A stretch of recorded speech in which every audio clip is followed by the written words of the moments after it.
Brad Johnson here. In this video we're going to be talking about two particular topics. One is vibrational rapport and the second is remembering to release.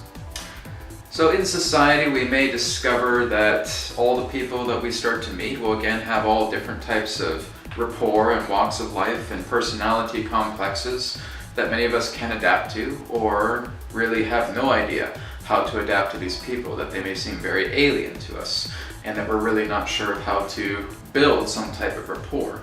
It's not that it's always about the particular form of generic capacity of feeling that someone is an introvert or someone is an extrovert, because we both have those sides of personality together within ourselves. I'm just going to use myself as a particular example, and as if I was to put my vibration in a sine wave, kind of like this. So again, just kind of, I guess you could say if I was to go out and, walk around the street, I'm usually a pretty quiet guy, I don't really say that much. If someone comes up to me and talks to me and says, hey, how's it going today? I'll just say, hey, I'm doing good, thanks for asking, and that's fine. And of course, there may be the individuals who really love to strike up a conversation. It could be really dramatic, it could be something that's, not really connotative to what I usually like to talk about just through myself. For example, if it's an individual that's saying, hey Brad, I just got wasted last night. And I got laid too. And I woke up this morning and I had the worst possible hangover and I called in sick to work, not that I care, I hate the job anyways. Alright, so this is their particular pattern in regards to their gossiping. Feeling how they got drunk, how they got laid, how they got sick and didn't go into work, how they hate their job, etc. To me, it's basically like, okay, yeah, good, all right then, have a great day. And that's basically the rapport conversation that I have with them. I can't synchronize in regards to their extremities of how they consider to be their particular gossip. Does it mean I'm shy? No. It's that there's no vibrational opportunity here to build a rapport. So again, that's something I've gotten in my entire life, is that there are people that I talk to, there are particular friends I had, because I built a rapport with them. And we could have conversations for hours. Just the other day I met an individual who was a palmist, or into palmistry, a palm reader, and striking up conversations with him for quite some time. Other people who are just talking about other stuff, dramatic stuff like this, something that really just didn't click with me. I'm like, okay, yeah, hi, how's it going? All right, have a good day, and that's it. And that represents the range of the conversation. And there's a lot of other people as well who I know who are kind of in this particular streamline, that they enjoy having maybe intellectual conversations, spiritual conversations, metaphysical conversation, expansive conversation. And there are those guys who are just really into small talk, the lust factor, the drama. It's just all part of vibrational complexes that we're currently assigning to ourselves through that state of being to generate vibrational rapport. Because other people like this will meet other people like that, and they'll be striking up conversations for hours. They can be loud, they can be boisterous. Yeah, I got drunk that night, I had 6 beers last night. Oh yeah, I had 10 beers. Oh yeah, well, I puked first. No, I puked afterwards. And they're having conversations about how much they puked and how much they got drunk and how they had to be carried out of the bar or something like that. And that's great because it's hilarious listening to these guys, but it's not that I would be striking up a conversation with them particularly. So again, this is just helping us to understand our vibrational rapport. But again, each and every single one of us has introversial and extroversial qualities to ourselves. We can be introvert, we can be extrovert. If there's two people that are having a really nice intellectual conversation that's pretty much on par with their frequency, someone who's loud and boisterous and extrovert would be like, okay, come on, give me something about you guys getting laid. Give me something about you guys getting drunk. I'm waiting. And it may seem that he's actually being an introvert because he's not able to tie in to this frequency of intellectual, of metaphysical, of expansive conversation. He's just waiting. All right, come on. Give me something really, really stupid that you guys want to talk about. And he's just kind of waiting. And some people may feel that he's very quiet. He's introvertial. Is he an introvert? No. It's that he isn't able to butt in because he cannot vibrate to the type of conversation that we're having. It's a vibrational lock. And that's basically what's happening here, is that people in our lives will have the opportunity to build rapport in regards to conversation. And that's why you may find a bunch of these groups of people, 5, 6, 7, 8 people, all talking, just acting really goofy and just blah, blah, blah, blah, blah. Talking about a lot of drama, talking about whatever, appeals to them, and they all interlock. And they may feel like they're the most noisiest people in the world, like, oh my God, here I could hear them 2 blocks down the way. These people are just, are they always this loud? What happens when that group breaks apart? And that person that was once part of that group, maybe just kind of walking home like this, not saying a word because there's no rapport happening. That's the whole idea. So really there are no such thing as shy people. There really is no such thing as boisterously extrovertial people. They're just aspects of ourselves because we're attaining vibrational lock. We're attaining vibrational rapport. So like I said, when a person comes up to me and wants to be very loud and very boisterous and talk about being drunk and etc., I vibrationally lock up. I just say, yeah, all right, that's great. Have yourself a great day. And that's the totality of our conversation. There's no match, there's no frequency, there's no rapport in regards to coming together in sync. But when another person is coming up to me and says, Brian, I'm really interested in what you do. I too am very, very passionate about my pursuit of consciousness. I do a lot of meditation very often, and I want to talk to you about certain kind of experiences you've had. Oh, great, let's sit down, let's have a really great conversation about this. And I'll talk to the guy for hours and hours and hours and hours. And people maybe sitting beside me looking at me saying, Brad, he's like a blabbermouth, man. He just doesn't know when to shut up, and that's just it. So I have become an extrovert because the individual who I'm dialoguing with is on the same wavelength of myself, and we're having immense conversations. Oh yeah, I go into deep visual meditation. I'm learning more about transcendental meditation. I've connected with a being from Sirius. I'm interested in channeling. Oh my God, this is really cool. Oh, let's talk about Atlantis. Let's talk about Egypt. Let's talk about past lives. Let's talk about this. Let's talk about that. And it's going to be blah, blah, blah, blah, blah, blah, blah, blah, blah, blah, blah, blah, blah, blah, blah. The other people are just sitting there. God, don't they know when to shut up? That's it. So this is the introvertial, extrovertial aspect of ourselves that we're moving into that particular type of vibration. So if ever you discover that a person may be very, very quiet, maybe very timid, doesn't really want to talk too much, it's not that they're shy, it's that there's been no vibrational rapport in regards to them striking up a conversation with you. Some people, again, may feel that, maybe a person who they feel is autistic, or a person that has the illusionary disorder of ADHD may not want to strike up conversations or may not be able to talk and all that.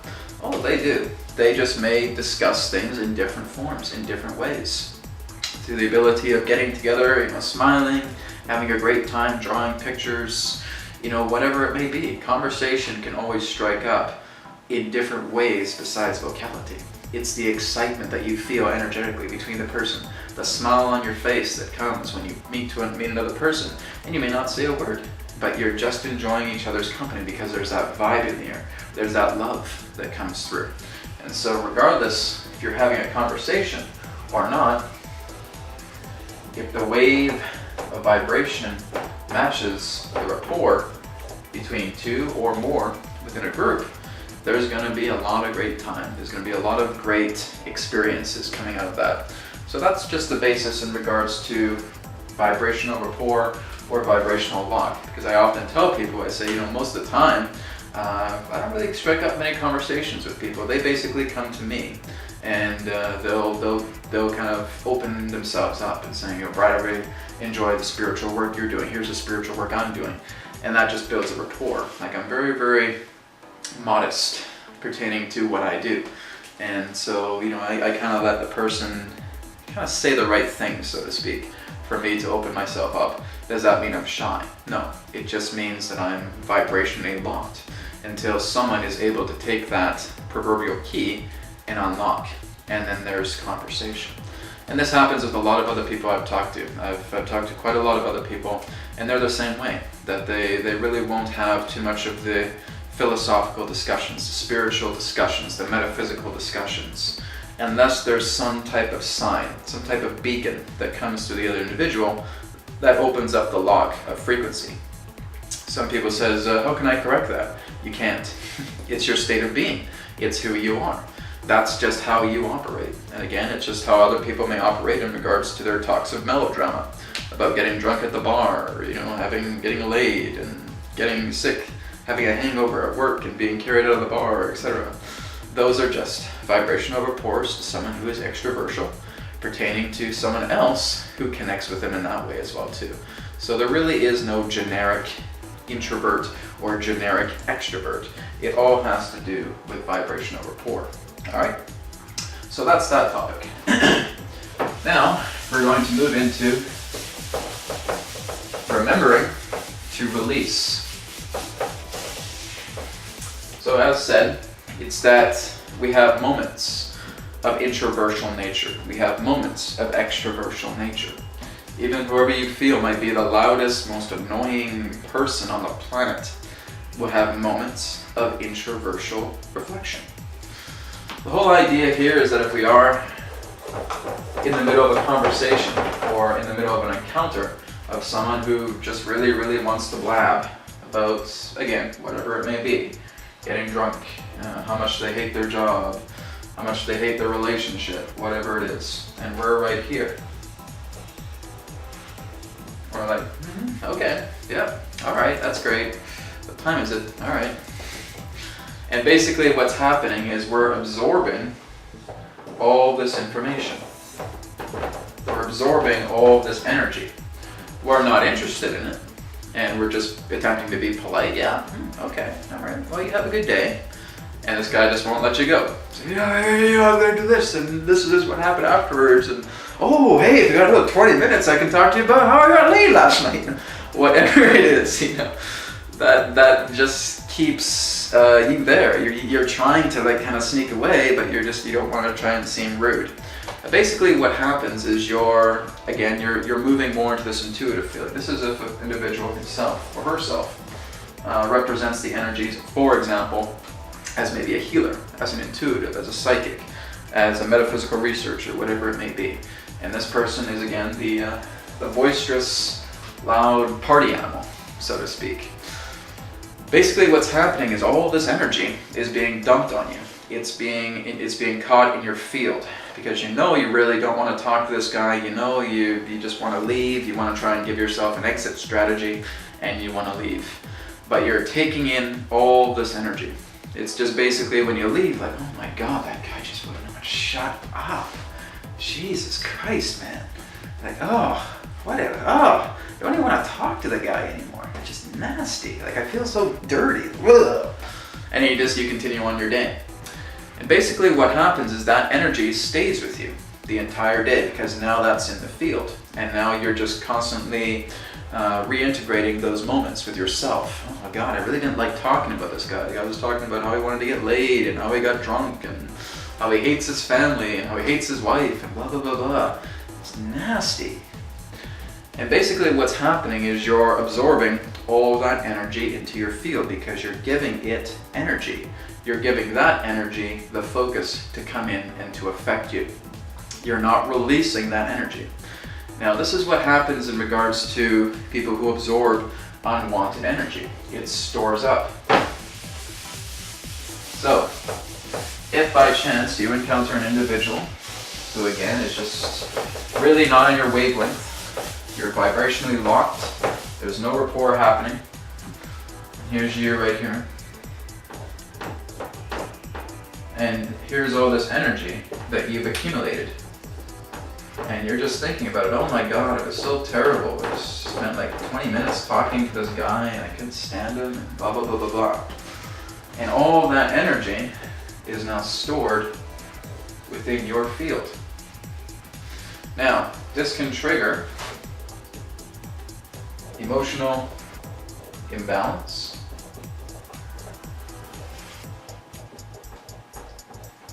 Right? This can trigger foreign thought forms. You are starting to think more like that particular person. You are taking on their identity. You may decide that you may want to go see a raunchy movie or something like that, and you really know that you're not into that, but there's just this craving to go see a raunchy movie, and you knew it was horrible, and now you're dumping more of that energy on top of you. Your diet can change temporarily or long term. Weight can be gained. Okay? You can gain weight from thought forms. You can gain weight from other people's energy because you're not releasing it. So you may literally have the most healthiest diet on the planet. You could be a vegan, you could be on a paleo diet, whatever you want to do. You'll still gain weight because you're not giving yourself the opportunity to release this energy, to let it be brought back into the universe and allowing it to be dispelled, to be purged from your being, because you can't use it. It doesn't fit. And so your body breaks it down into chemical forms, and it starts to form into your body. You have a big belly, big hips, big thighs, whatever happens. It's storing it there because you're still valuing this particular energy even though it's unwanted. So as long as you have this energy, you're talking about it, you're focusing on it, your body says, all right, well, she's bringing in this energy, he's bringing in this energy, it's going to get stored. And that's exactly what happens. That's what happens with weight gain. That's what happens in regards to the transformation of diet. Maybe you decide to want to go eat a big hamburger or something like that and you're a vegetarian. But the thought is there. You're getting all these thought forms, again, looking at movies that you really didn't appreciate, you don't really care too much about. Going on the internet and looking at conspiracy websites when that really isn't what you like to do. Emotional imbalance, feeling very, very confused, feeling very, very ambivalent, so to speak, just feeling different emotions about different things, feeling very over-emotional in regards to a situation that you have surpassed, but now it's coming back again. So all of these particular forms relate to the absorption of unwanted energy. And that's how it works. Thoughts themselves have mass. And so if you're constantly focusing on all that energy, on all that melodrama, it's going to store in your body because you're telling your body, I'm focusing on this energy. This means something to me. I'm complaining about it. I'm arguing about it. Or I'm adopting to these particular frequencies that I know are not my own, and so they must have value. And your body's not going to argue with that. So it's saying, okay, this is what your consciousness is focusing on, and so let's store it up. Let's store all of these particular forms of unwanted energies, and let's have emotional imbalance. Let's have foreign thought forms that are completely opposed in regards to how we understand our state of being. Let's look into a different diet. Weight gain is going to happen. So this is exactly what's happening here. If you really want to make sure that all of this doesn't happen, you need to release that energy. How does that happen? How can that be done? Right? Here you are, just kind of sitting down. You're performing a self-clearing. You're clearing your energies. You're being very, very observational in regards to what's in your field. You're scanning your entire field, and you're detecting these spots of debris. Here's one that says, I want a cheeseburger. Like it has cheeseburger, yeah. But that's one idea. Here's another one about a raunchy movie. Here's another one about how much you hate your best friend.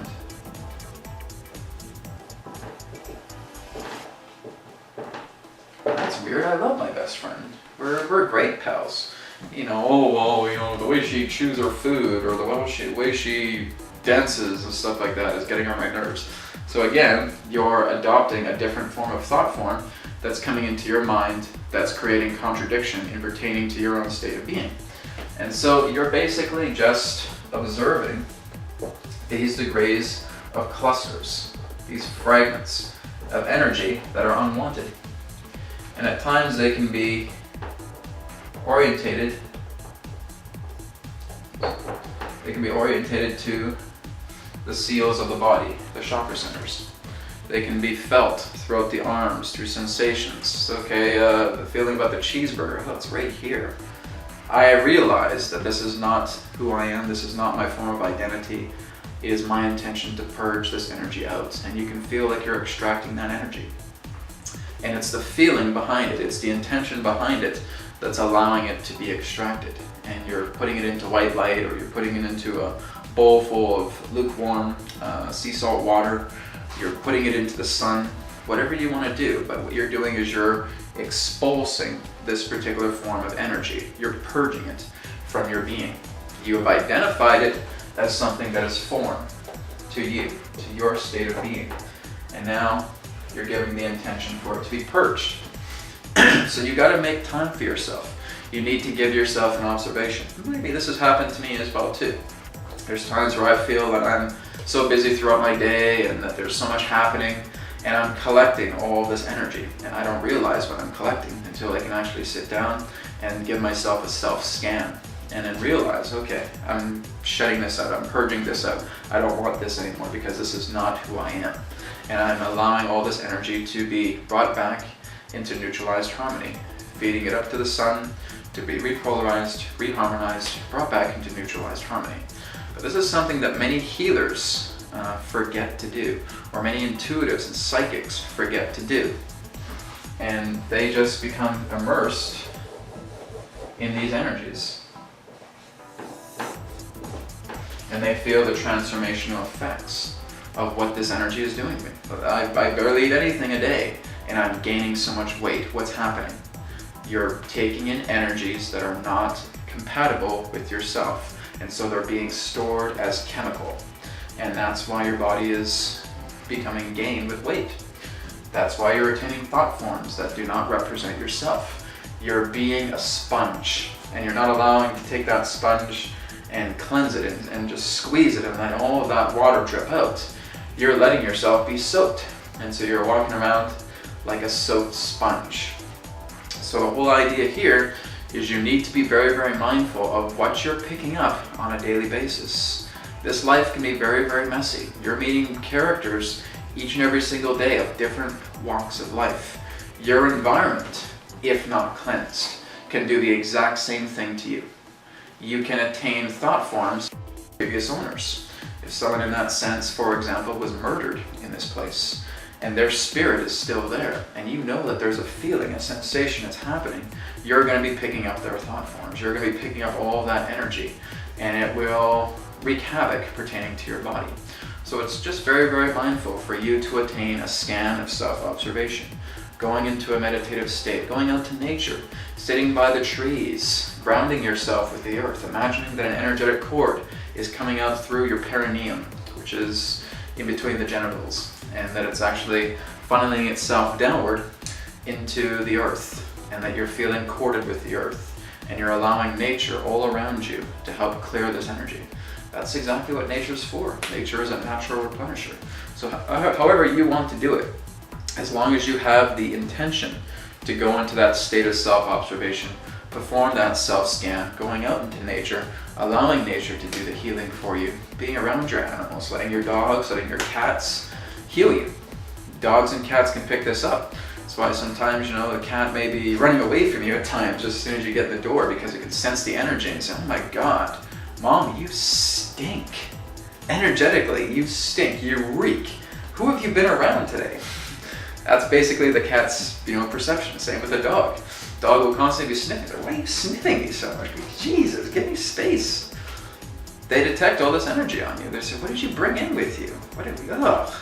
It's as if you're looking at someone and they're just tracking in mud over the floor, and they're just covered in mud, and they're just soiling everything that's coming in the house. How would you react? Oh, jeez.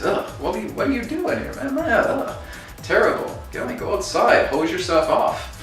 Animals are acting the exact same way. Oh my God, how much energy did you bring in? What kind of energy did you bring in this? And now I gotta clean this entire house because you're contaminating it with this crap energy. You know?